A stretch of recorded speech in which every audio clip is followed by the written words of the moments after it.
Estoy muy contento de poder estar con vosotros y sobre todo que me hayan dado la oportunidad y esta plataforma para poder compartir algunas reflexiones y algunas perspectivas sobre lo que nos dice un texto bastante interesante.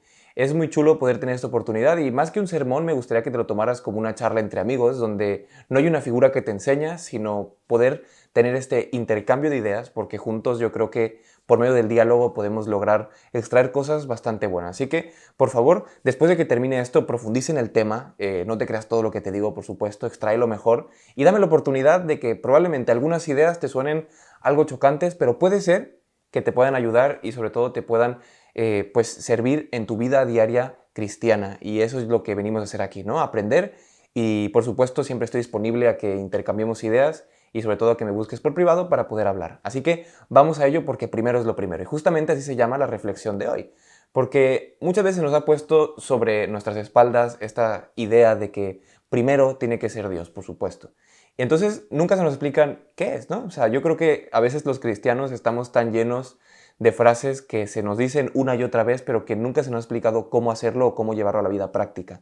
Por eso me gustaría explicarte ciertas cositas y sobre todo que podamos ir reflexionando en ciertos textos y demás para que tú puedas aplicarlos en tu vida práctica y poder traducir estas frases Mr. Wonderful que muchas veces se nos han planteado. Así que el equipo técnico pondrá por aquí o por algún lado ciertas imágenes que tú me podrás ver. Pues en el colegio he tenido la oportunidad de estar dando estudios bíblicos a personas muy diversas y diferentes, ya que nuestro colegio tiene la oportunidad de tener muy pocos adventistas y muchas personas que no son adventistas, son católicos y demás. Y le he dado estudios bíblicos a 3 chicas diferentes, a una chica que era católica, a otra chica que era más espiritual, que le gustaba toda esta onda de energías y demás, y una que en realidad no tenía ni idea de nada, simplemente se autodenominaba como agnóstica. Por tanto, es bastante interesante porque en muchas ocasiones contamos ciertas historias bíblicas que nosotros ya tenemos como muy preconcebidas y nosotros las entendemos perfectamente. Yo les explicaba la historia de Elías cuando había los carros de fuego y demás y Dios les ayudó a ver y yo decía, bueno, es que Dios te va a proteger, etc. Y él me decía, bueno, ¿y a los demás quién los protege?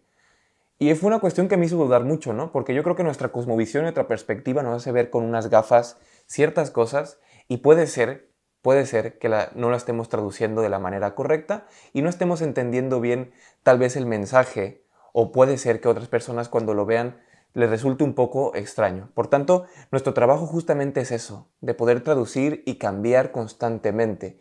Ahora mismo tú vas a estar viendo una gráfica que es bastante interesante que se llama la teoría de las revoluciones de Thomas Kuhn.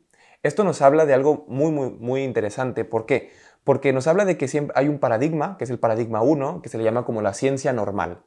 Después, en esta ciencia normal pasan cierto tipo de años hasta que hay personas que empiezan a notar ciertas anomalías, ciertas cosas que no están funcionando. Oye, esto de aquí probablemente no es lo mejor. Bueno, no está funcionando ya.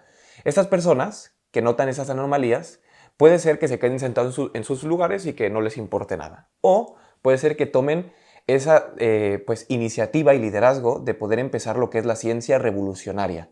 Esas personas que alzan la mano y que dicen, oye, ¿sabes qué? Esto no nos está gustando. Quiero proponer esto, quiero hacer esto. Pero siempre se tiene que acompañar la ciencia revolucionaria con propuestas, no solamente con críticas o con la exposición o la evidencia de esas anomalías.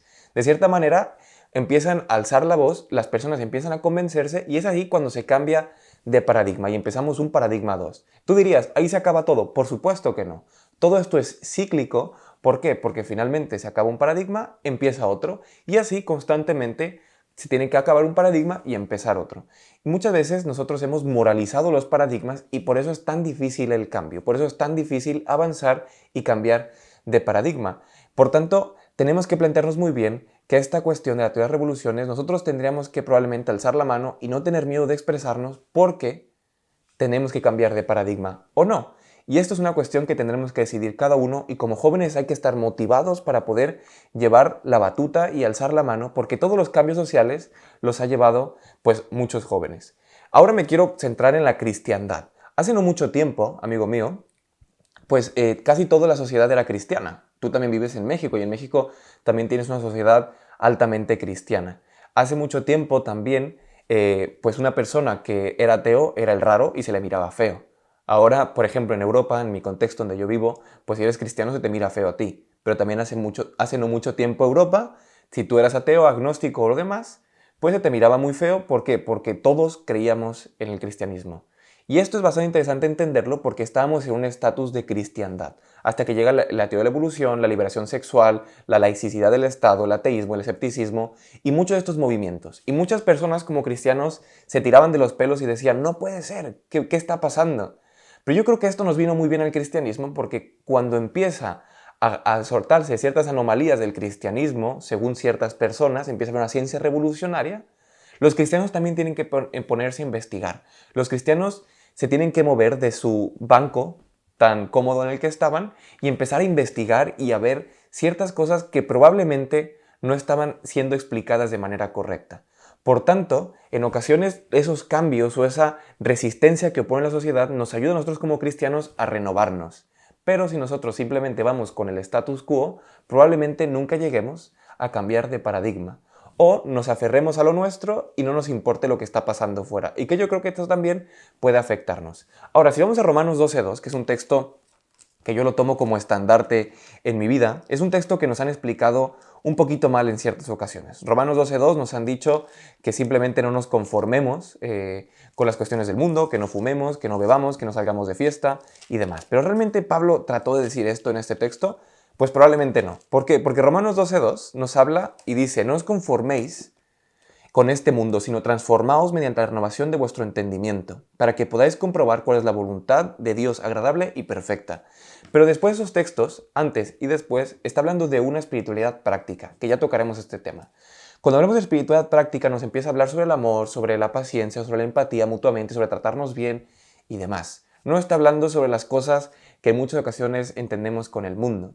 Ese texto es un llamado a que como jóvenes, como iglesia, no nos conformemos con lo que la sociedad nos propone en el sentido de la desigualdad entre el hombre y la mujer, la desigualdad entre los diferentes hombres, el clasismo que existe y demás cosas. Por tanto, esto es un llamado a la renovación constante. Como seres humanos estamos cambiando constantemente y nosotros como personas, cuando dejamos de cambiar, perdemos la esencia de lo que Dios creó para nosotros. Por eso es que nos dice que nos renovemos con el entendimiento, con nuestra mente, que utilicemos el raciocinio, que utilicemos un proceso para poder ir a las Escrituras, para poder entender las cosas y que no moralicemos nada, sino que renovemos todo lo que hagamos. De esta manera podremos descubrir cuál es la voluntad de Dios. Y aquí muchas veces dice, la voluntad de Dios cambia. No, no cambia. Pero sí cambia nuestro entendimiento sobre ella porque la revelación es progresiva y nosotros vamos entendiendo poco a poco qué es lo que Dios espera de nosotros como generación. Porque sin duda alguna, Él se expresa y se traduce para que nosotros podamos entenderlo. Por eso este texto es nuestro estandarte y va a ser el estandarte de esta reflexión. Ahora, cuando nosotros vamos a ver ese texto, nos está hablando de una cuestión de espiritualidad. Cuando nosotros hablamos de espiritualidad, si nosotros ponemos ejemplos y yo te preguntara que hiciéramos 2 listas y tú cogieras ahí en tu casa 2 listas, pues puede ser que si piensas en las cosas espirituales y no espirituales, pues hay una confusión muy grande. Pero me gustaría explicarte antes una gráfica y un ejemplo muy claro sobre la dicotomía griega. La dicotomía griega nos hablaba del hombre como superior y la mujer como inferior, porque esto viene, por supuesto, pues de ese tiempo, y eso los cristianos lo adquirimos. Por eso es que durante mucho tiempo se pensó que el de la mujer venía todo lo físico, el cuerpo, la carne, el sexo, la reproducción, lo doméstico. Por eso es que hay religiones que se prohíben de la mujer o que ven en la mujer y en la sexualidad algo completamente negativo. Ahora en el hombre ven lo espiritual, la mente, la razón, el alma, gobernar y demás. Probablemente esto te suena de algo y hemos heredado este paradigma durante mucho tiempo y nuestra sociedad está establecida dentro de esta dicotomía griega. Por eso es que el cristianismo también está muy impregnado de eso y vemos a Eva como si fuera la gran villana y a Adán como el mejor.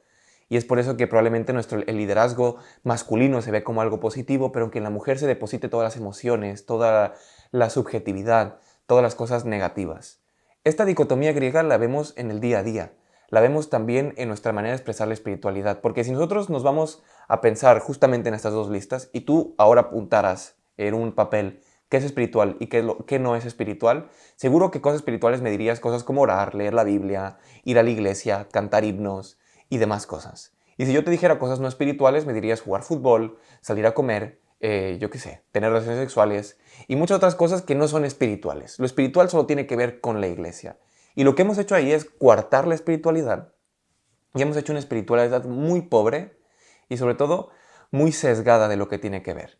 Los judíos no veían la espiritualidad así, veían la espiritualidad mucho más abierta y lo veían en el día a día. Y esto al final termina pues impregnado en Pablo, porque Pablo, como buen judío, entendiendo la espiritualidad no como los griegos, sino como los judíos, no como lo enseñó Dios por medio de muchas generaciones, entendían la espiritualidad práctica, como una cuestión de actitud. Si nosotros vamos a 1 Corintios 10:31, me gusta muchísimo este texto porque nos habla justamente de esta espiritualidad. Nos dice, así si coméis o bebéis o hacéis otra cosa, hacedlo todo para gloria de Dios.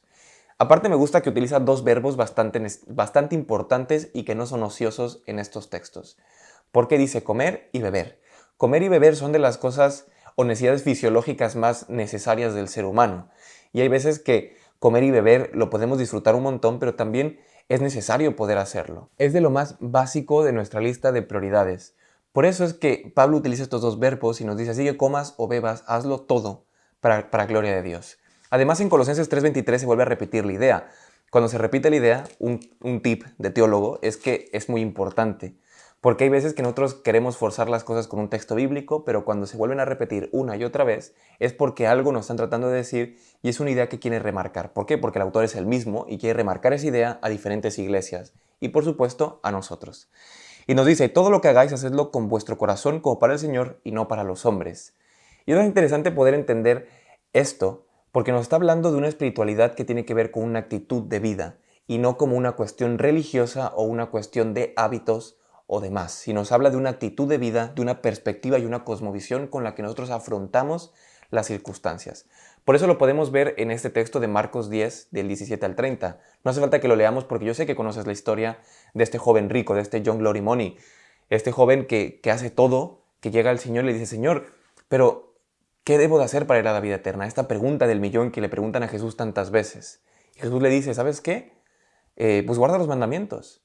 Y aparte se dirige directamente a la espiritualidad práctica, a la espiritualidad relacional. Pues no robes, no mates, no hagas falso testimonio y demás. Y él dice, yo hago todo esto ya. Bueno, chico, pero probablemente tu espiritualidad no esté llegando a donde tiene que llegar realmente. Probablemente tu espiritualidad se esté quedando dentro de cuatro paredes eclesiásticas y no esté llegando a donde tenga que llegar y a ese momento importante donde se tiene que ver realmente la espiritualidad. Por eso es que con este joven se nos demuestra cómo Jesús se enfoca no tanto en la acción, sino en la actitud con la que afrontamos la vida y la actitud con la que nosotros vemos las circunstancias. Y así que llegamos al punto clave de esto, ese texto que es muy bonito, ¿no? Porque nos habla de no os preocupéis por vuestra vida, que habéis de comer y de beber, ni por vuestro cuerpo. Y otra vez se repite lo mismo, ¿no? No os preocupéis por comer y beber, las cosas más básicas del ser humano, las necesidades fisiológicas más básicas, y se vuelve a repetir aquí.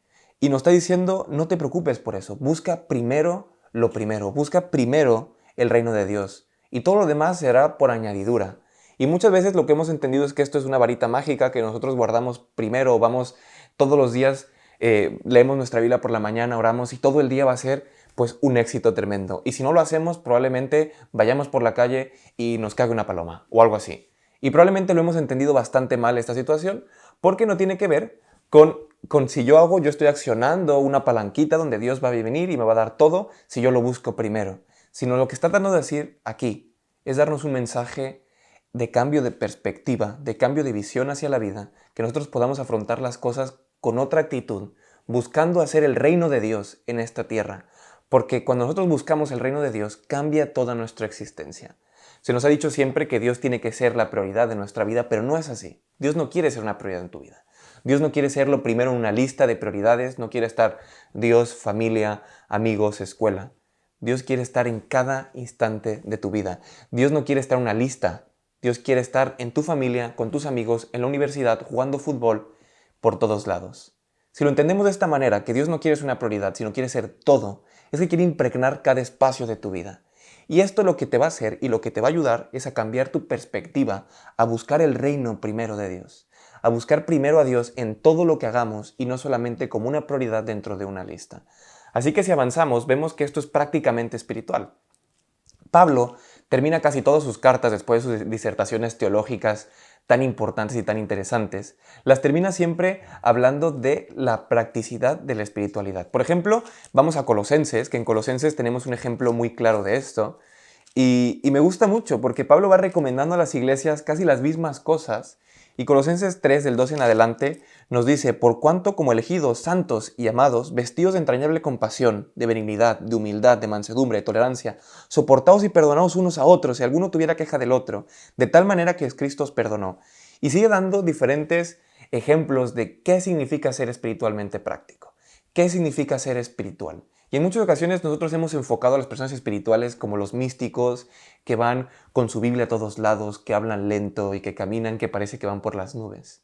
Pero no es así. A veces el más espiritual es la persona más garrapastrosa, que va y da todo a sus amigos, que se brinda en servicio a los demás, que tiene conversaciones profundas con personas que no conocen de Jesús y demás cosas. Nosotros hemos establecido ciertos paradigmas o ciertas perspectivas de lo que tiene que ser la espiritualidad, pero la espiritualidad tiene que estar en todo. Si una persona va y se entrega a la espiritualidad lo cambia en todo lo que hace y se ve en todo momento, en su manera de comprar, en su manera de beber, en su manera de comer, en su manera de compartir. Porque esto es prácticamente espiritual. Romanos, Primera de Corintios, Segunda de Corintios, casi todas las cartas terminan con consejos prácticos de lo que realmente significa la espiritualidad, que es un cambio personal en cuanto yo me relaciono con los demás y cómo soy yo conforme la verticalidad. Porque la horizontalidad me ayuda y la verticalidad yo expreso mi espiritualidad. De esta manera vemos que los cambios de paradigmas tienen que ser basados en algo muy claro y muy señalado en la Biblia constantemente. Cuando yo cambio de un paradigma a otro, tenemos que cuidar siempre de que esté solo Cristo en ese cambio, que esté solo Cristo en el momento en el que yo cambio de paradigma, que esto me ayude a acercarme más a Jesús, que esto me ayude más o que ayude a la iglesia a ser más como Jesús. Porque si probablemente en este paradigma que estamos viviendo es muy religioso, pero no estamos expresando a Jesús de la manera correcta a la sociedad. Y probablemente nuestra espiritualidad, como la hemos pues sesgado y la hemos metido dentro de cuatro paredes, no estamos transmitiendo a Jesús de esta manera como nos está hablando Mateo 26, del 25 al 34, que nos habla de la cura ante la ansiedad, la incertidumbre y da paz, donde nos dice que no nos preocupemos por comer y beber, por vestirnos, porque solo Cristo puede darnos esta esperanza. Y probablemente la circunstancia no vaya a cambiar. Probablemente si estamos en Jesús y buscamos el reino, nuestra circunstancia no cambie. Probablemente no se acabe esta situación y no me vaya a dejar de enfermar o no enfermar. Sino mi perspectiva al buscar el reino va a ser crear un reino en la tierra que me ayude a poder transmitir a Jesús para que los demás lo puedan entender. Así que tenemos que buscar transmitir a Jesús y cambiar nuestro paradigma. Colosenses 2, del 6 al 10, sabes que Colosenses me gusta mucho. Hay muchas personas como paréntesis, que Colosenses es uno de los libros más difíciles de traducir.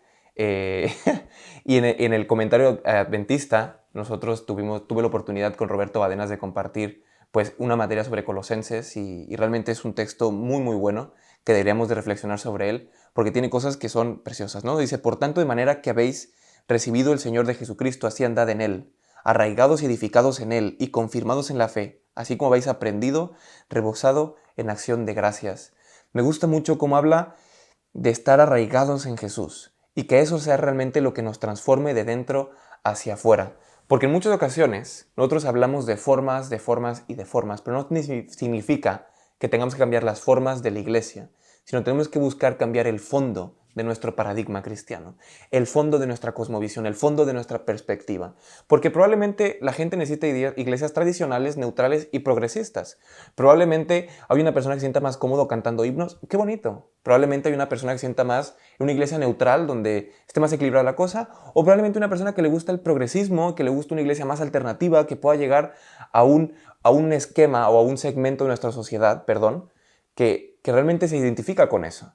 Lo importante de esto es que cuando nosotros cambiemos el fondo, nos va a ayudar a poder aceptar y amar a todos los tipos de iglesias que existan. Porque el cambio de forma, que a veces hablamos mucho sobre esto, sobre qué tipo de cosas hacemos, habla de una espiritualidad sesgada. Cuando nosotros hablamos del cambio de fondo, es una espiritualidad entera, holística. Y en esa espiritualidad holística nos va a ayudar, como Romanos 14, a poder respetarnos mutuamente, amarnos y entender que es necesario que Jesús se traduzca y se hable en todos los segmentos de la sociedad. Y nosotros tendríamos que buscar justamente este cambio de fondo. Porque, ¿dónde entro yo en todo esto? ¿Qué es realmente lo importante si lo traducimos a nivel de iglesia a la hora de hablar de paz y tranquilidad en estos momentos tan duros? Entro yo cuando Pablo nos habla en 1 Corintios 3:16, que dice que somos santuario. Somos iglesia, Somos nosotros ese depositario o ese recipiente donde Jesús está en nosotros, donde el Espíritu Santo está en nosotros y nos impregna de sí mismo, nos da la espiritualidad, nos da la libertad de poder expresarnos.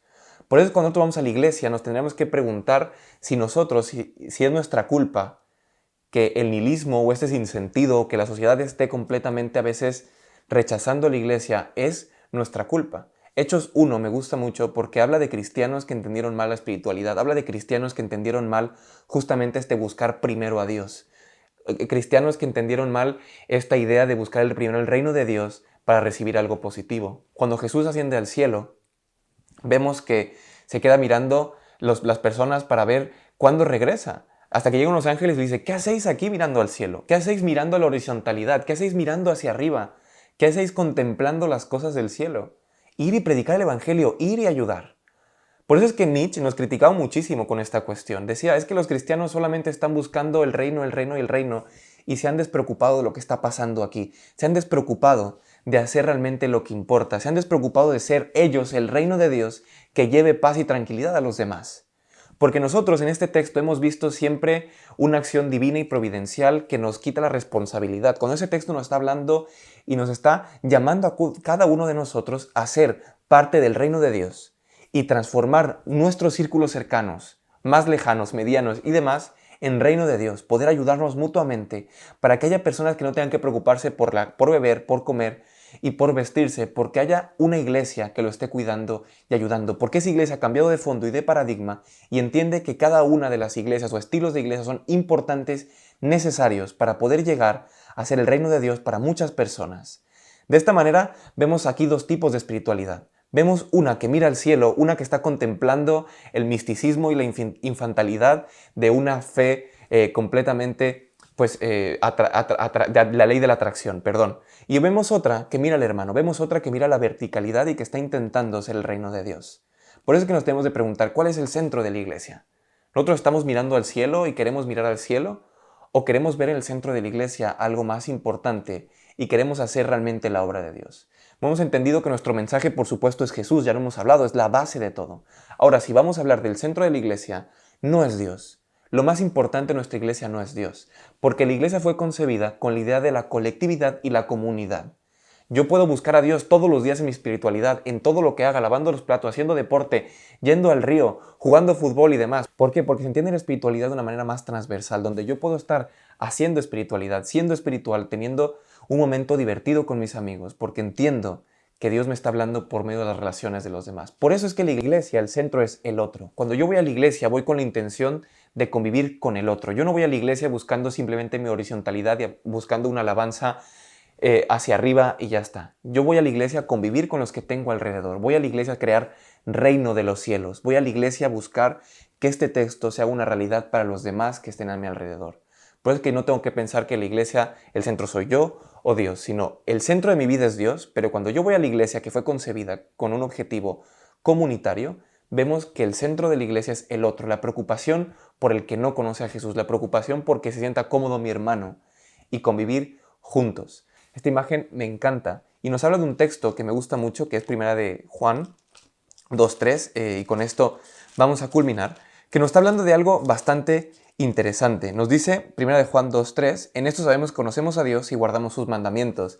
Y aquí muchos de nosotros decimos, ¿pero cuáles son los mandamientos de Dios? Y realmente Jesús los resume en dos cosas, los sintetiza, maximiza la ley haciéndola pequeña. Y dice, amar al Señor con todo tu corazón, con toda tu mente y con toda tu alma, y amar a tu prójimo como a ti mismo.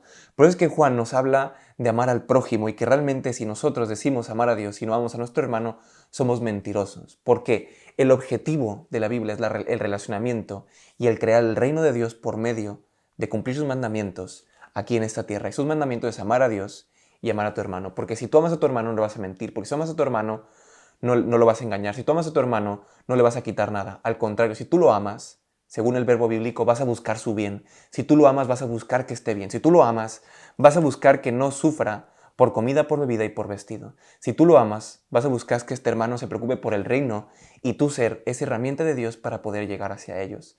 Por eso es que me gustaría invitarte a que tú seas ese cambio social. Me gustaría invitarte a que tú como joven, en 1 de Juan 2, 12 al 14, más adelante nos habla a los jóvenes directamente y tiene un mensaje muy especial para ti y para mí, que nos está diciendo que nosotros como jóvenes, y lo repite 2 veces, hemos vencido al maligno.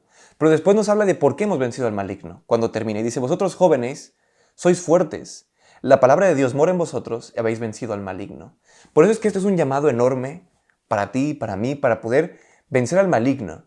Y vencer al maligno que en muchas ocasiones se expresa por medio de una iglesia tradicionalista que nos obliga a estar sentados y no hacer nada. Vencer al maligno también significa quitarnos completamente la opresión de la sociedad y el status quo. Vencer al maligno significa quitarnos de lado la conformidad de poder estar bien como estamos. Vencer al maligno significa también vencer ciertas ideas complicadas que a veces se mezclan en nuestro cristianismo. Vencer al maligno significa quitarnos de encima esa religión que nos mantiene sentados y buscar una espiritualidad práctica que se exprese en cada momento. Pero nos dice por qué, porque somos fuertes, porque los jóvenes siempre han liderado los cambios sociales. Nuestra iglesia nació justamente por jóvenes que no se conformaron con la situación que tenían. Después Martin Luther King también estaba liderado por jóvenes. Los discípulos tenían de 20 a 25 años, no más de 30.